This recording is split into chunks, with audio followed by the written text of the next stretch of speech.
तुम दूसरों की माँ बहन बेटियों को गलत नजर से देखोगे तो तुम्हारी माँ बहन बेटियां भी महफूज नहीं रहेगी। यही इजराइल 48 साल का एक यहूदी इजराइल के एक शहर ईलात के अंदर जाता है, बिजनेस करता था, बिजनेस। ईलात इजराइल का एक शहर है, बहुत मशहूर शहर है, जैसे हिंदुस्तान का एक शहर है गोवा, बहुत नंगा शहर है। हिंदुस्तान में सबसे ज्यादा गंदगी अगर आपको मिलेगी जिस्म के एतबार से तो गोवा में मिलेगी, बंबई अम्बई कुछ नहीं है उसके आगे। और पूरी दुनिया का सबसे ज्यादा नंगा शहर पेरिस, अमेरिका कुछ नहीं है, दुनिया का सबसे ज्यादा गंदा शहर पेरिस, और हिंदुस्तान का सबसे गंदा शहर गोवा। वहां के जू पे चले जाओ, समंदरी इलाके में चले जाओ तो हल्का सा तार भी नहीं रहेगा जिस्म पर, पूरी न्यूड नेकेड नंगे लड़के और लड़कियां समंदर के किनारे आपको पड़े हुए मिलेंगे। ऐसा ही इजराइल का एक शहर है जिसका नाम है ईलात। उस ईलात की एक 5 स्टार होटल में ये 48 साल का एक आदमी जो बिजनेसमैन था जाता है और होटल के मैनेजर से मिलकर कहता है कि हमारे लिए किसी कॉल करो का इंतजाम करो, घर का खाना कब तक खाएंगे, आज बाहर का खाना खाना चाहता हूं। अय्याशी के इरादे से उसने कहा कैसी लड़की चाहिए, लड़की खूबसूरत होनी चाहिए। कहा ठीक है आपको खूबसूरत लड़की मिल जाएगी। कब का, पूरी रात के लिए चाहिए। पैसे फिक्स होते हैं, काउंटर पर पैसे जमा कर दिए जाते हैं। लड़की को फोन करके होटल का मैनेजर बुलाता है, कॉल करना आती है, उसको रूम नंबर बताया जाता है, इस रूम नंबर में तुम्हें जाना है, तुम्हारा पैसा पेड है, वो आओ हम तुम्हें दे देंगे, सुबह जब जाओगी तो अपना पैसा लेके चले जाना। वो होटल में जैसे ही बेल बजाती है अंदर से आदमी 48 साल के आदमी की आवाज आती है, दरवाजा खुला हुआ है तुम अंदर आ सकती हो। जैसे ही लड़की ने दरवाजा खोला अंदर घुसती है, लड़की के बाप की जब उस आदमी की नजर उस लड़की पे पड़ती है तो उसको हार्ट अटैक पड़ जाता है, उसको दिल का दौरा पड़ता है, वो आदमी जमीन के ऊपर गिर पड़ता है। इसलिए कि उसने जब गौर से देखा तो पता चला कि ये काल गर्ल कोई और नहीं, उसकी अपनी सगी बेटी। ये कॉल गर्ल कोई और नहीं, उसकी अपनी सगी बेटी है। जब इसको दिल का दौरा पड़ा जल्दी से इसको इमरजेंसी हॉस्पिटल में पहुंचाया गया। इसकी बीवी को फोन किया गया, इसकी बीवी जब आई तो इसने अपनी बीवी को पूरी बात बताई। बीवी ने कहा अच्छा तो इसका मतलब यह है कि तुम्हें भी घर से सुकून नहीं था, तुम भी बाहर आकर अय्याशी करते हो। जिस रास्ते पर बाप चलता है तो उसकी औलाद भी उसी रास्ते पर चल पड़ी है, तुम्हारी बेटी भी इसी रास्ते पर इसीलिए चल रही है क्योंकि तुमने गलत रास्ता पकड़ा, यही रास्ता तुम्हारी बेटी ने भी पकड़ा। अब मुझे तुमसे तलाक चाहिए। और आखिरकार उस औरत ने अपने आदमी से तलाक ले ली। मेरे भाइयों जब तुम बाप होकर गलत रास्ते पे चलोगे तुम्हारी बेटियां भी गलत रास्तों पे चलेंगी, नहीं बचा पाओगे तुम। पाकिस्तान का एक शहर है कराची, कई बार मैं जा चुका हूं। उस कराची के अंदर एक बहुत मशहूर इलाका है जिसका नाम है defence housing authority. Defence housing authority, उस डिफेंस हाउसिंग अथॉरिटी में एक बहुत खूबसूरत प्राइवेट निजी स्कूल बना हुआ है, बहुत खूबसूरत। अमीर माँ बाप के लड़के और लड़कियां उस स्कूल के अंदर पढ़ते हैं, निजी स्कूल है। उस स्कूल के 4 स्टूडेंट्स ने ये तय किया कि आज किसी लड़की को हम बहकाएंगे, बहलाएंगे और नाश्ता पानी के बहाने उसको कमरे में बंद कर देंगे और चारों लड़के उससे एक एक करके उसके साथ आज जिना करेंगे, ज़्यादती करेंगे उसके साथ। उन 4 लड़कों में से एक लड़का किसी लड़की को बहलाकर फुसलाकर खिलाने पिलाने के बहाने दोस्त बनाकर लाता है और एक कमरे में ले जाता है और कहता मैं अभी आ रहा हूं। बाहर आकर कॉल करता अपने तीनों साथियों से, काम हो गया। लड़की को जान से मारने की धमकी दे दी गई, लड़की डर गई लेकिन वो गलत काम करने पर तैयार है। कह रही है मेरी जान मत लो, पहले मैं जा रहा हूं, उसके बाद फिर दूसरा। पहले जिसने पकड़ा वो गया, उस लड़की के साथ गलत काम किया, वो बाहर आया, फिर दूसरा गया, उसने उसके साथ ज्यादती की, दूसरा निकला, फिर तीसरा गया, तीसरे ने उसके साथ जिना किया। वो सबके सामने हाथ पैर जोड़ती रही, लेकिन किसी को रहम नहीं आया। जब तीनों ज्यादती करके निकल चुके, अब चौथे का नंबर आया। कहा कि एक हाथ पैर तो बहुत जोड़ रही है, लेकिन रहम मत करना, बहुत खूबसूरत है, पूरा मजा आएगा तुझे, जाओ। ये चौथा दरवाजा खोलता है, उस लड़की के पास जाता है, जैसे उस कमरे में घुसता है, लड़के की नजर उस लड़की पर पड़ती है, इस लड़के के दिमाग की नस फट जाती है, ब्रेन हेमरेज होता है, और उसी वक्त ये लड़का ऑन स्पॉट उसी कमरे में मर जाता है। इसलिए कि वो लड़की कोई और नहीं थी, इसकी अपनी सगी बहन। जब भाई किसी गलत काम में पड़ जाए तो ये उम्मीद मत रखना कि उस भाई की बहनें महफूज होगी।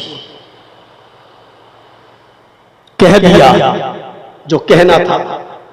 अगर बाप हो, बच्चों के गलत काम करोगे तो तुम्हारी बेटियां महफूज नहीं रहेंगी, और भाई हो किसी बहन के, दूसरों की बहन बेटियों पर गलत नजर डालोगे तो तुम्हारी बहन बेटियां महफूज नहीं।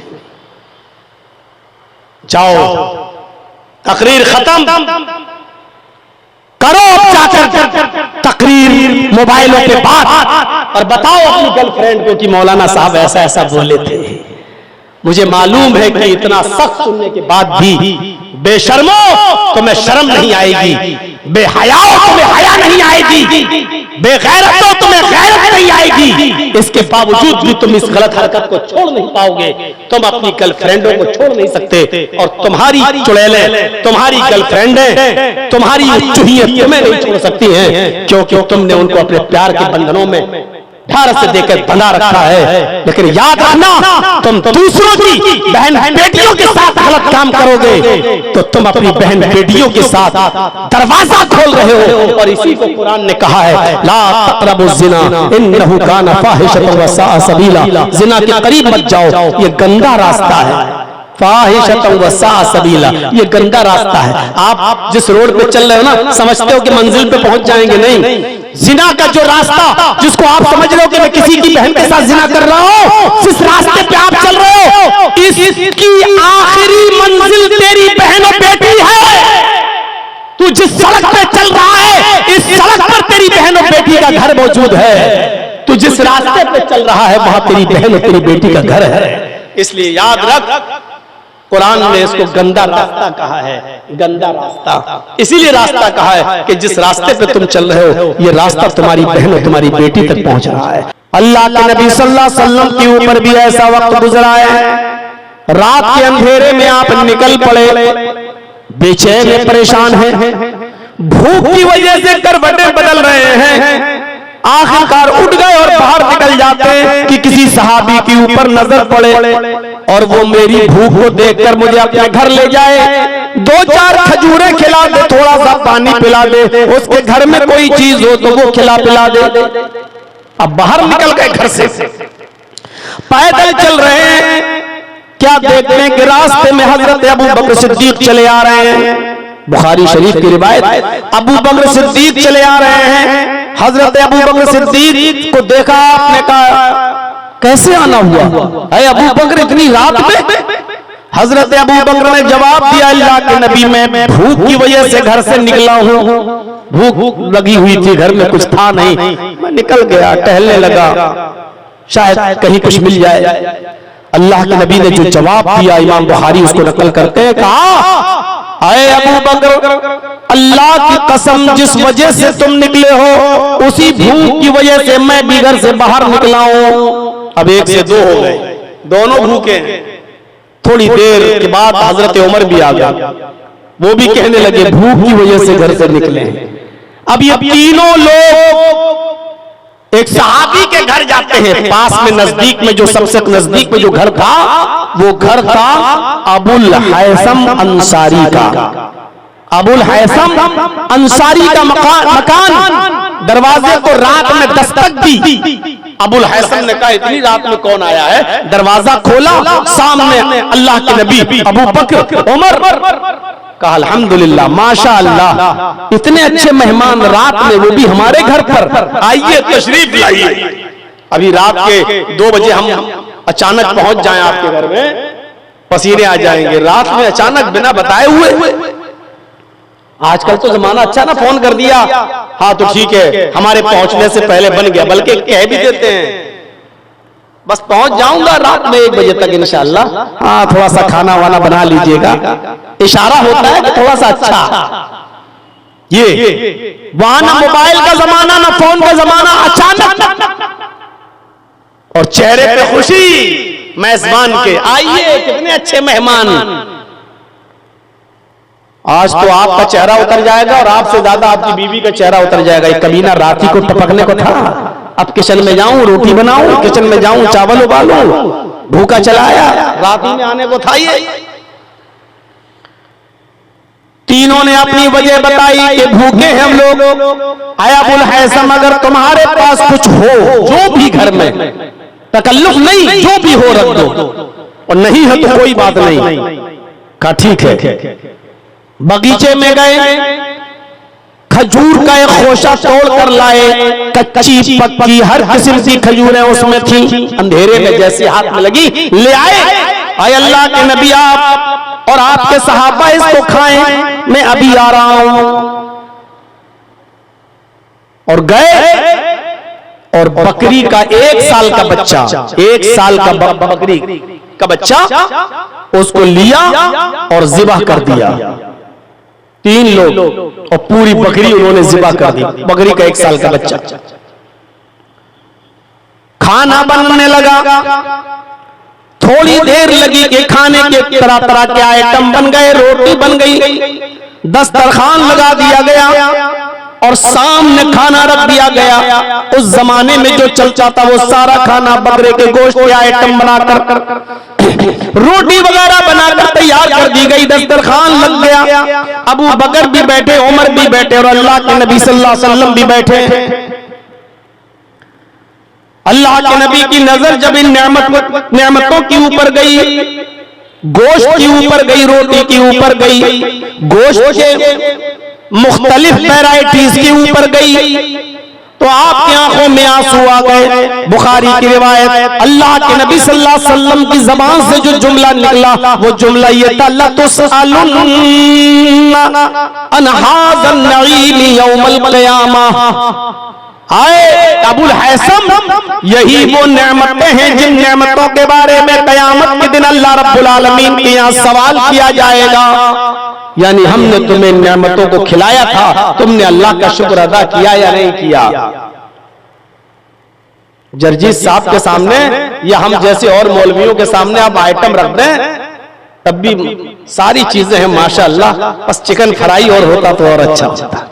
बस एक चीज की और कमी रह गई, अगर मछली और होती तो बस पूछो मत। आपका दस्तरखान बहुत अच्छा, या कुछ नहीं कहेगा शर्म की वजह से, तो दस्तरखान पर नेमतों को देखकर कहेगा माशाअल्लाह, अल्लाह पकाने वाली को जन्नत दे, अल्लाह आपने मेहमान नवाजी की, अल्लाह आपको जन्नत दे। अल्लाह के नबी सल्लल्लाहु अलैहि वसल्लम ये कुछ नहीं कह रहे, अल्लाह के नबी नेमतों को देख रहे तो कह रहे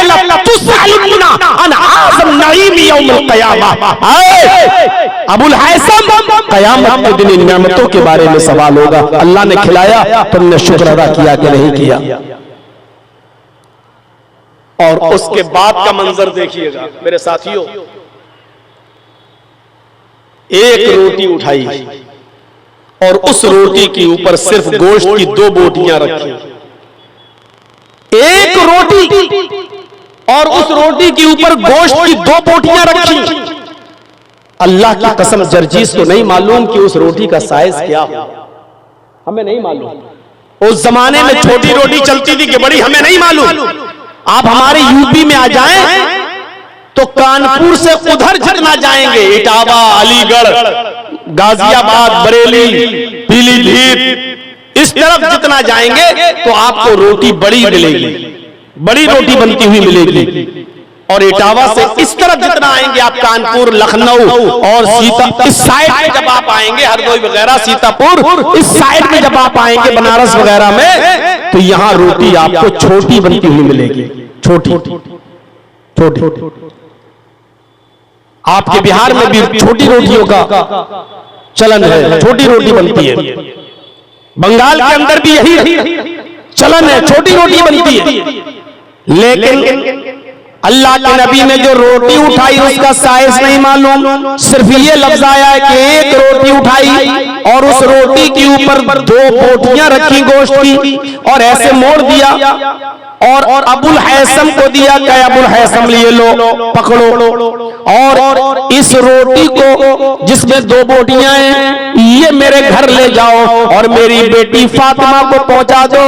आज तकरीबन 15 दिन हो गए मेरी बेटी को भी गोश्त नसीब नहीं हुआ। आज 15 दिन हो गए मेरे घर में भी चूल्हा नहीं जला।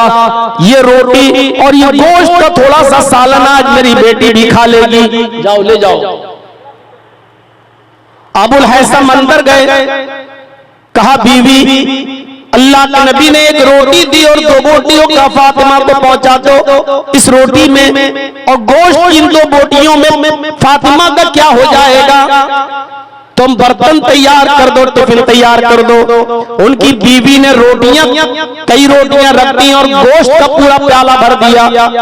अबुल हैसम जब उसको लेकर जाने लगे, सुनिए, अबुल हैसम जब पूरा टिफिन लेकर जाने लगे तो अल्लाह के नबी ने उनको दरवाजे पर पकड़ लिया। फरमाया अबुल हैसम इस बर्तन में टिफिन में क्या है? कहा अल्लाह के नबी मेरी बीवी को अच्छा नहीं लगा एक रोटी 2 बोटी फातिमा को दी जाए, इसलिए उन्होंने ये पूरा बर्तन प्याला गोश्त से भर दिया और कई रोटियां रख दी ताकि आपकी बेटी पेट भर के खाना खा ले। अल्लाह के नबी की जबान से जो जुमले निकले वो जुमले ये थे, आए अबुल हैसम अगर पेट भर कर मेरी बेटी ने खाना खा लिया तो फिर वो आज की रात अल्लाह की इबादत नहीं कर सकेगी, तहज्जुद में नहीं उठ सकेगी, अल्लाह को याद नहीं कर सकेगी।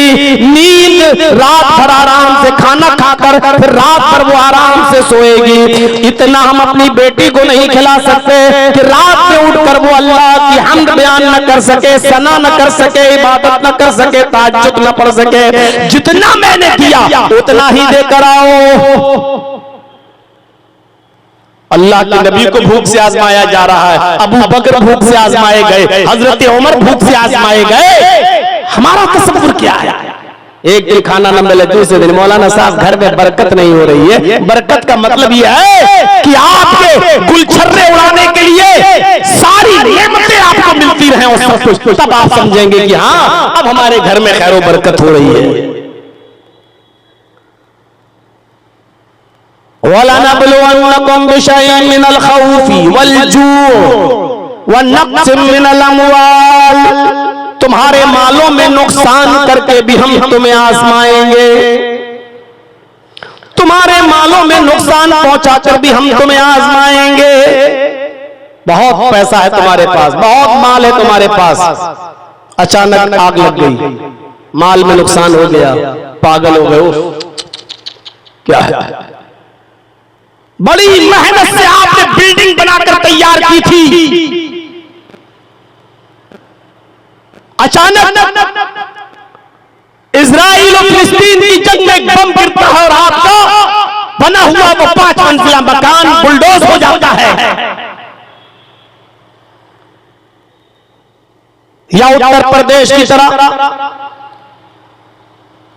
मेरे भाइयों आपसे गलती हो गई, बजाय इसके कि कोर्ट में मुकदमा चले और कोर्ट से फैसला हो, आपकी मेहनत का बनाया हुआ और मेहनत की कमाई से तामीर किया हुआ 5 मंजिला 10 मंजिला मकान सिर्फ इसलिए बुलडोज कर दिया गया, गिरा दिया गया क्योंकि आप मुसलमान हैं। क्या बीतेगी आपके ऊपर, क्या गुजरेगी आपके ऊपर?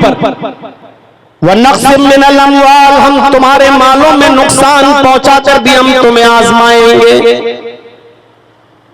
सन 2002 का वो दंगा जो गुजरात की धरती पर हुआ, जैसा कि अभी शेख मोइन साहब बतला रहे थे, 1996 में सोनियावाड़े में तकरीर हुई, सन 1998 में मेरी अहमदाबाद की सरजमीन पर तकरीर हुई थी, 98 में जिन लोगों के यहां मैं रुका था, करोड़ों की बिल्डिंगों के मालिक थे, करोड़ों के उनके शोरूम थे,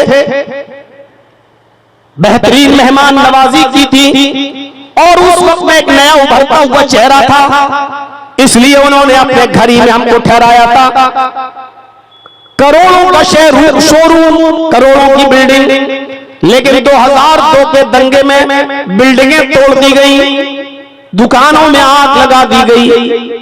आज भी करोड़ों की बिल्डिंगों के मालिक, करोड़ों के शोरूम के मालिक आज भी वो किराए पर रहते हैं, उनकी जमीन उनको नहीं मिल सकी, उनके घर मकान उनको बनाकर नहीं दिए गए। कई साल तक तो वो कैंपों में रहे, अब कैंपों से आजादी मिली तो वो किराए के मकान में रहते हैं, और किराए की दुकान से उन्होंने अपनी दुकानदारी शुरू की। वनक़्सिम मिनल अम्वाल, हम तुम्हें तुम्हारे मालों में नुकसान पहुंचा कर भी आजमाएंगे। आज तुम्हारे पास बहुत कुछ है ना, जिसने दिया है वो लेना भी जानता है, जिसने दिया है वो छीनना भी जानता है। इसीलिए तो कहा कि कद्र कर लो, जो दिया है कद्र कर लो उसकी। वनक़्सिम मिनल अम्वाल, हम तुम्हारे मालों में नुकसान पहुंचा कर भी हम तुम्हें आजमाएंगे। वल अनफुस, तुम्हारी जानें लेकर भी हम तुम्हें आजमाएंगे।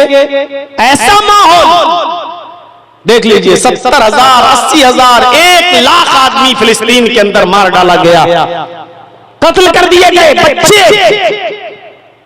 औरतें, जवान, मर्द, बूढ़े, सब टोटल गिनती जो बताई जा रही है 70,000, ये तो मीडिया रिपोर्ट है, अंदरूनी रिपोर्ट लाख से भी कहीं ऊपर। सुन रहे हैं? हम तुम्हारी जानें लेकर भी आजमाएंगे। बहुत मोहब्बत है बच्चे से तुम्हें, बच्चे का इंतकाल हो गया, अल्लाह ने ले लिया, अब आप रोएंगे, हम जान लेकर भी आजमाएंगे। बड़ी खिदमत करती थी आपकी बीवी, अचानक हार्ट अटैक हुआ, बीवी मर गई, कितना बड़ा सदमा पहुंचा आपको। हम जाने लेकर भी आजमाएंगे। वल अनफुस वस्समरात, समरात में सारी चीजें आ गई। वैसे तो अनाज, उस दौर में अनाज और गल्ले का कारोबार होता था, इसलिए आयत नाजिल हुई, इसमें हर बिजनेस शामिल है। जो आदमी जो बिजनेस करता है, खेती बाड़ी, अनाज, गल्ला, चावल का या धान का, फल फ्रूट पैदा हो रहे, आम के बागात हैं, लीची के बागात हैं, या आप और कोई बिजनेस करते हैं, कारोबार करते हैं कपड़े का, हम तुम्हें तुम्हारे कारोबार को चौपट करके, तुम्हारा कारोबार बर्बाद करके भी हम तुम्हें आजमाएंगे। कितनी चीजें बताई, खौफ डालकर भी आजमाएंगे, भूखा मार